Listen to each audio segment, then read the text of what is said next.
AJ Anthony Joshua. Wow. 199.4. Like that? Who do you think you are? I am!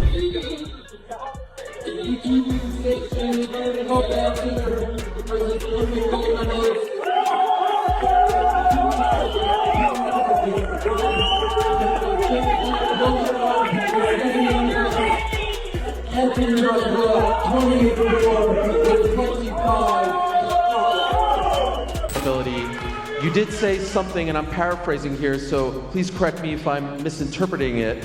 You said if I could kill him, I'll kill him. Yeah. Your old foe, Tyson Fury, today called you a classless loser for saying something like that. That you shouldn't say that as a boxer. Could you explain to us what you meant by that, and could you please respond to Tyson's statement? It's my job. We fight. We're licensed to kill. I'm sure many people don't understand it, but this is what my job is, and I just enjoy what I do. Whatever happens, happens. As long as my hand's raised, that's what's important, right? Respectfully. That's just the mentality we have to have as fighters. I don't know if any other fighter thinks that way. Maybe they're a bit more tamed. But the things I watch and the way my mind works, when you're in that ring, it's a dangerous place to be, and anything can happen. And you hope your opponent leaves the ring safely, but if they don't, you know, you still have to go to bed at night knowing that you just done your job. It wasn't personal. The last press conference had an unusual mix of energies, almost as if two very different moods were coexisting on the same stage. That contrast gave it a unique intensity. In the beginning, the atmosphere was light-hearted, even a bit playful. Do you think that Jake Paul's fearlessness creates a challenge for you? Yeah, definitely. Jake Paul creates a great challenge for me. And he's got a great mindset for sure. Great family, great brother, great person. So yeah, it definitely creates a good challenge for me. But as I said earlier, competition is really good. Thank you very much. Thank you very much.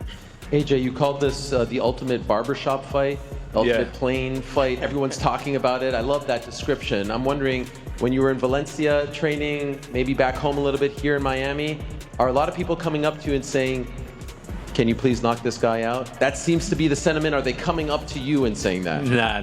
They're respectful. People are respectful. They are? They're like I saw in the video there were people there outside the press conference saying, end this man, end this man. Yeah, you do hear it, but remember, we don't focus on the negative. True. No, that's just a sentiment that I feel like people are saying to you. They're just saying, good luck, do your best. You know, that's a great fight. I heard people say like, I'm not really into boxing, but I'm watching this fight. But no one's really coming up to me saying anything about Jake or they want me to knock him out. Just positive. Jake teased AJ about tuning into something better than me, while Joshua just responded with that calm, unshaken grin. Yet, beneath the playful banter, you could sense the quiet tension of competition lingering in the air. Put on a show for the fans. Let's go to war. Men have done crazier things throughout human history. This is the modern day gladiator sport. This is what we're here to do, is f each other up, and I'm ready. I want his hardest punches. I want there to be no excuses when it's all said and done, and let's f each other. Then Jake shifted gears, planting the first serious psychological jab by calling it possibly the biggest setback of AJ's career. He spoke about nerves, timing, and strategy as if he already knew Joshua inside out. Joshua didn't respond immediately. He paused, then delivered the sharpest line of the evening. With complete composure, he reminded everyone that fighters are trained to finish the fight, and that this was just part of his profession. To focus on more positive. Exactly, that's why I'm not going to ask you about that. But Jake, do you view push it... your confidence. Absolutely. Do you view it this way? Do you view it as old guard versus new guard, that he's representing boxing and he's been tasked with ending the Jake Paul experience, and it's up to you to keep it going? Not really, no. I mean, I think no one's done more for the sport of boxing in the past decade than myself. So I think if people really cared about boxing, they'd want me to win. But I see where the angle that they're coming from is that he's, you know, the traditional boxer, has been doing it his whole life, etc. But I think that I'm more important for the sport of boxing. And so if they actually cared about the sport, they would want me to win. Jake tried to match that calm with pure intensity, channeling a modern-day gladiator vibe, shouting about battles, history, and laying everything bare. But the contrast only highlighted Joshua's composed presence. When he spoke about carrying the sport on his shoulders and being called in to shut down Jake Paul's show for the purists, it came across as a man accepting a duty rather than hyping a fight. Jake fired back, insisting he's done more for boxing in the past 10 years than anyone else, snapping at critics and fully embracing his role as the disruptor who thrives on controversy. I was then called in to fight Ngannou, and I knew there was a lot riding on it. And with this one, in terms of putting boxing on my back, it just seems like I'm being called in to, I don't know, save the pugilists, the purists of boxing and so on. People don't like the fact that I'm fighting Jake. Whether that concerns me or not is another question, but if we look at the people that don't want me to be here, but they want me to put an end to Jake Paul's show, I understand it, and that's why I have to carry boxing on my back with this fight. AJ framed the showdown like a clash of eras, Jordan facing Iverson, legacy meeting rebellion. Even when the topic of losing came up, he laughed it off, grinning as if the pressure barely touched him. By the time it ended, it no longer felt like mere trash talk. It was conviction meeting experience, chaos colliding with calm, and two worlds converging for a single moment where only one would emerge victorious when the bell finally rings. You got the call saying, okay, now he wants to fight you.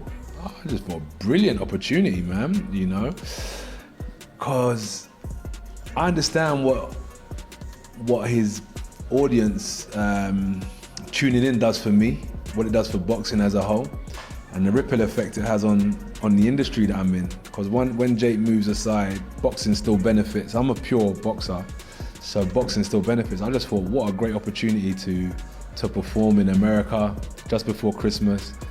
We had been training anyway. Everything was stacked up for it to happen, and I think it's a great date to happen on the 19th of December. That's when the energy subtly shifts. After all the press conference theatrics, chest thumping, destiny speeches, underdog storytelling, we move into a conversation between Eddie Hearn and Anthony Joshua, and suddenly it feels like the adults have taken over. The mics are quieter, the pace more measured, yet the confidence somehow comes through even stronger. AJ speaks like a man no longer chasing headlines, he's strategically building leverage. No egos are bruised, no personal slights linger, no resentment toward the YouTuber drama, just pure focus. He sees Jake Paul clearly, momentum, audience appeal, opportunity, and, eventually, the inevitable wall you hit if the run goes on long enough. With boxing, it's a nasty game. You don't want to do it. You go to the gym to keep fit.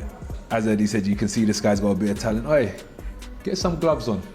Next minute, hey, what do you want to do, some sparring? Next minute, you get carded. Next minute, you're fighting. Next minute, he's fighting Tank. Next minute, he's fighting Anthony Joshua. Boxing is just like it's a snowball effect. It just keeps rolling and getting bigger and bigger and bigger until you meet someone or you hit a wall and it all just goes. Eddie's basically walking everyone through the master plan, like this whole scenario was an unexpected chapter, but somehow everyone's playing it cool and cashing their checks with straight faces. I love how AJ keeps circling back to the same principle: if you can finish it early, you do. Not for attention, not out of mercy, but because boxing isn't football, you don't owe anyone a full 90 minutes. And the talk about the Usyk camp? That's the part Jake Paul fans should really pause on. When a heavyweight willingly puts himself through the toughest training imaginable, not because he must, but because he wants to push his limits further, that's not someone chasing hype. That's someone sharpening his edge. Did with Usyk, it made you say, I want to work with these guys? Sergey invited me and said, you're more than welcome to come and do some training. At first, our schedules didn't align, and then our schedules aligned, and I think it was a really good decision. It's been an eye-opener. You know, people could ask me in the future, what message could you give young kids out there? I say, work harder. If you think you're working hard, do more. And if you think you're doing enough, do more. Because that's the only way you're gonna win. His free time, well, let's say, I don't think he's been beaten as an amateur either. Anyway, He's an Olympic gold medalist, free time, unified champion. Man, like, if you wanna win, surround yourself with winners, it's basic. And it's been a really good experience, if I'm honest with you. Meanwhile, Jake's drive is obvious. Money, exposure, disruption, keeping the momentum going. AJ's motivation, on the other hand, is more intimidating: growth, discipline, and a quiet certainty that once you strip away the Netflix lights, the influencer hype, the entire spectacle, what remains is a seasoned boxer facing someone who hasn't been there before. That's why the outcome feels almost inevitable, not because Jake lacks belief, he's extremely confident, but because belief eventually collides with reality. And AJ speaks like a man who already knows how that collision ends. For improvement. So for me, it's just really how far can I push it? How much more can I improve as an athlete? And what I'm doing now, I'm pushing myself more. I think I'm definitely improving as an athlete. And then whatever comes after that is a big bonus. So what motivates me now is the hunger to compete and the hunger to improve. And I actually like, even though it's hard, as I said 2 weeks in, I was like, what am I doing here? I kind of like the athlete lifestyle. It gives me purpose, because when I first went to the gym, I never went to kind of be a champion. I like the fitness. I like kind of looking after myself. Just when you think the AJ and Eddie segment has said all there is to know, the scene shifts, and the story quietly steps up a level. Now, we're no longer in press conferences or watching promoter strategy unfold. We're inside the gym, where excuses disappear and reality hits hard. Lawrence Okolie steps in, and suddenly this Jake Paul situation stops feeling hypothetical. Listening to him, it's clear, this wasn't a charity spa or some influencer novelty. This was serious work with experienced professionals. Okolie even admits he walked in expecting Jake to be soft, expecting to dominate and leave early, but instead, he walked out thinking, wait, why do I feel like I just stared myself in the mirror after that round? That wasn't hype. That was a professional heavyweight getting a reality check. And the funniest part? The instant Jake proved he could actually make him miss, Lawrence switched into full intensity mode, no more friendly rounds. That moment says it all. Jake didn't get through because people went easy on him, he earned respect. Does that mean he's suddenly ready for AJ? Not at all. But it does mean he isn't just a cardboard cutout walking into the ring, which makes the whole matchup far more serious and uncomfortable than most are willing to admit. So what was your perception of him before you went in camp and sparred him, and what's it now? I thought he would be soft, if I'm honest with you. I thought he'd be soft. Nah, doesn't want to be in here, doesn't want this. Isn't good enough, isn't whatever. And then by the time we left, to the opposite. I think he's got big balls. I think he's game. I think he's I want to see him do well because he puts in the work. That's it in a nutshell. I think it's a huge ask. AJ is a massive guy, a very experienced guy, two-time heavyweight world champion. Like, for boxing, the boxer is like, you can't. Surely you can't let this guy come in. Here's where I land on it, and this is where we have to be honest with ourselves. Oki's respect for Jake is genuine, but so is his awareness of what happens when heavyweight reality shows up on time. He keeps emphasizing it. Size matters, experience matters, precision matters. AJ embodies all three in one composed, unstoppable package that I appreciate that Lawrence doesn't want a one-round anticlimax, not because he doubts Joshua, but because he wants the story to carry weight. And that's the irony of this fight. Jake wants to show that belief and hard work can close the gap. AJ wants to prove that no matter how hard you grind, some levels aren't skipped. One man is aiming to surprise the world. The other is ready to remind it when someone like Okolie, who's sparred with both sides, says that Jake is courageous and improving but still standing in front of a two-time heavyweight champion. That's not disrespect, it's perspective. So when the bell rings, we're not watching a joke. We're watching a lesson. The only question is whether it's a short lesson or one that lingers just long enough to spark debate all weekend. You know what I mean? I want to see him go in there and do his thing. I want to see him go in there and showcase what, you know, hard work and belief can do. If our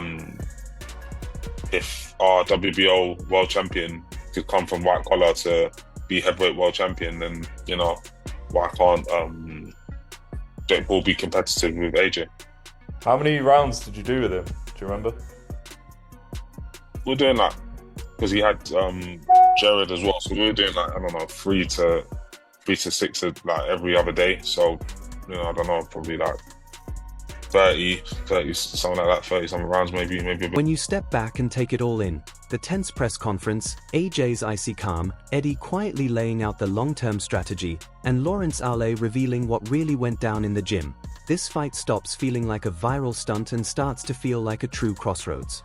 Jake Paul isn't foolish for believing in himself, and he isn't walking in unprepared.